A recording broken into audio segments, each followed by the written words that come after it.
تو یہ جو تعبیر ہے فلا تقربوا والی یہ زیادہ بلیغ ہے کون سی تعبیر سے؟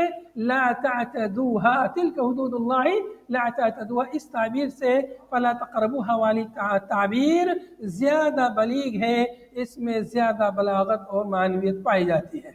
کذالک اسی طرح کما بین لکم ما ذکر جیسا کہ بیان کیا تمہارے لیے جو پیچھے مذکور ہوا، ایسے ہی یبین اللہ آیاتہ للناس اللہ تعالیٰ اپنی آیات کو لوگوں کے لیے بیان کرتا ہے، کھول کھول کر کے آیتوں کو، مسائل کو، احکام کو اللہ تعالیٰ بیان کرتا ہے، لعلہم یتقون تاکہ وہ لوگ بچیں، پرہیز کریں، محارمہ اللہ کے محارم سے پرہیز کریں، اللہ کے محارم سے بچیں، جن چیزوں کو حرام کیا ہے ان چیزوں سے تاکہ دور رہیں، ان سے ڈریں۔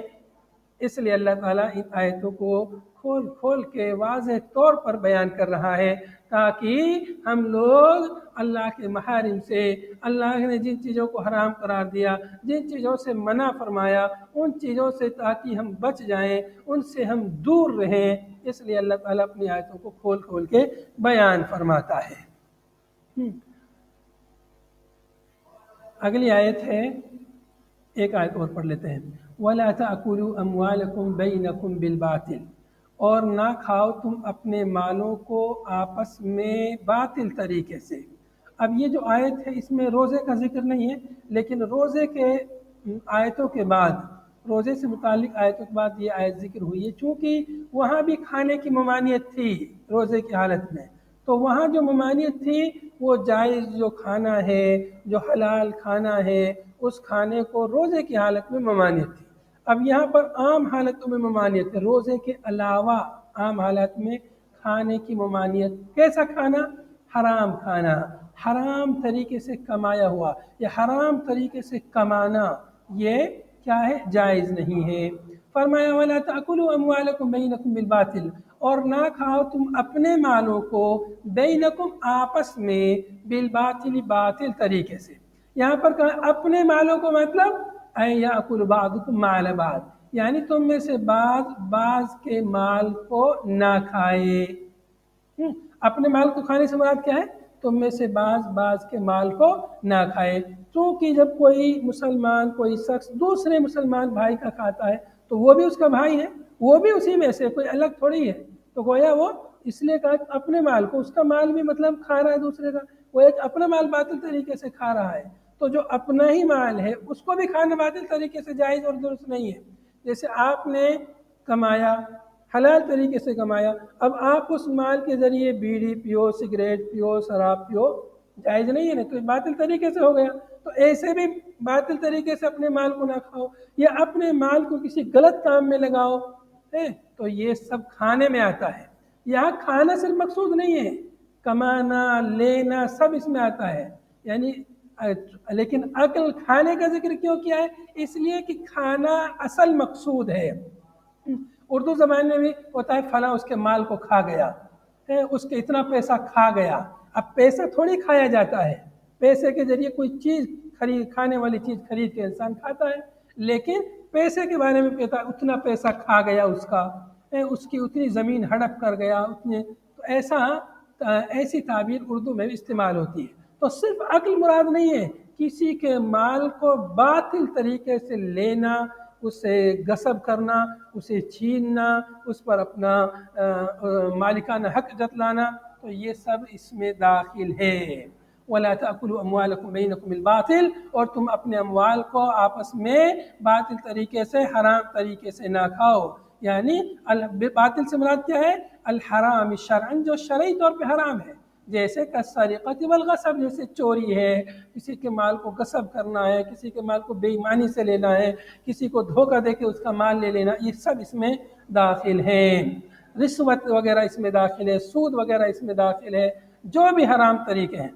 وَلَا تُدْلُوا بِهَا مؤلف نے یہاں پر لا کا اضافہ کیا ہے کہ یہ وَلَا تَدْلُوا یہ عطف ہے وَلَا تَأْكُلُوا پر، کہ نہ کھاؤ اپنے اموال کو اور نہ ڈالو اپنے اموال کو حکام کے لیے۔